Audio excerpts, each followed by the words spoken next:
video is another concerned video. Ang sabi niya po is, any tips, Miss Che, para mabango ang tamod?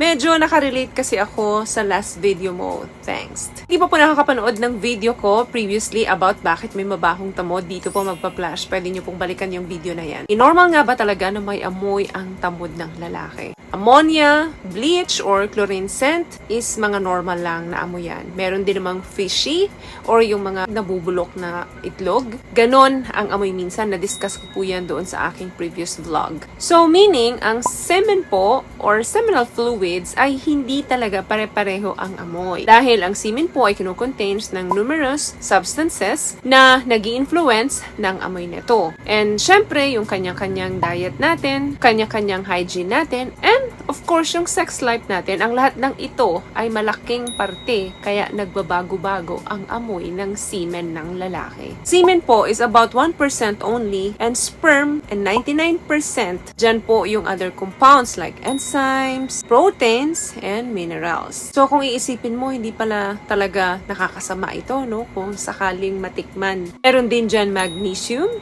calcium, copper, zinc, and sulfur. Yan po dapat yung nilalaman nung lumalabas sa lalaki kapag ito ay normal and healthy. Pero kung ang amoy nito ay parang fishy or parang nabubulok na itlog, yan po ay hindi normal. Pero kung minsan lang naman na nag-aamoy na ganito, possible na meron kang nakain or nainom na hindi maganda. Kaya nakaapekto yon doon sa amoy ng tamod mo. Pero kung ganun na ng mahabang panahon ng amoy, possible na nagde-develop ito or senyales ito ng mga STI or sexually transmitted infection, gonorrhea, ganyan, prostatitis. Kapag ganyan po, better to see your doctor para ma-diagnose kayo. Now, pwede bang mabawasan yung amoy na matapang nito, like yung amoy chlorine, bleach, or di kaya pwedeng maging matamis yung lasa nito? Okay, number 1 dyan, diet. Kung ano yung kinakain natin at kung ano yung iniinom natin, kino-contain po yan ng mga chemicals and nutrients or other substances na pwedeng humalo sa nilalaman ng semen mo. What I love about this product, itong No More Dark Secret ng K-Skin, bukod sa may advanced whitening na siya na kung saan pwede niyang matulungan na pumuti yung mga singit-singit mo, moisturizing, meron siyang anti-irritation, antibacterial, maintain healthy pH level. Hindi lang pambabae, meron din po tayong pang-lalaki. May mga kuro-kuro po na nagsasabi para daw bumango or sumarap ang lasa ng kanilang tamod. Isa na dyan ang pineapple. Well, marami na sigurong nakakaalam or sumubok niyan. So, kumusta po ang naging resulta? Wala pa pong definite study talaga dito na totoo nga na kapag uminom ka ng pineapple,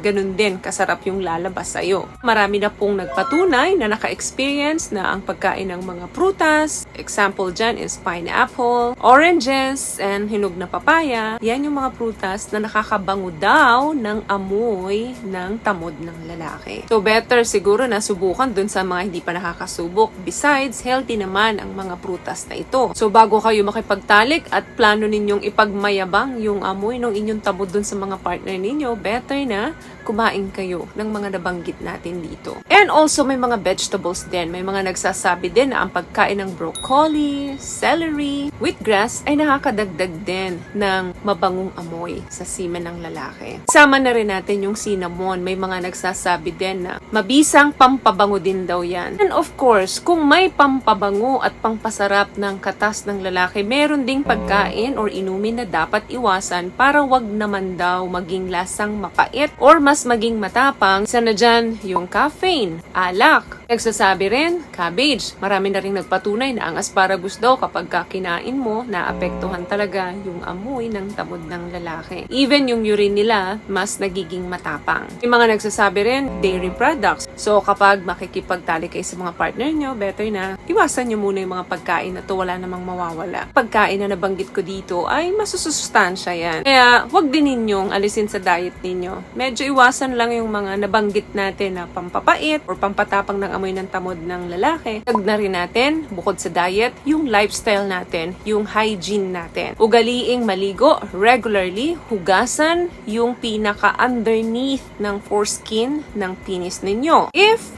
applicable lang naman. And eat healthy with plenty of fruits and vegetables. Limit your caffeine and alcohol intake. And use protection during sex. Kuha ng appointment sa mga doktor ninyo kapag meron kayong napapansin na hindi magandang amoy na lumalabas sa inyo. Especially kung nakapagtali kayo sa bagong kapartner tapos biglang nagbago yung amoy nung tamod ninyo. Better to see your doctor.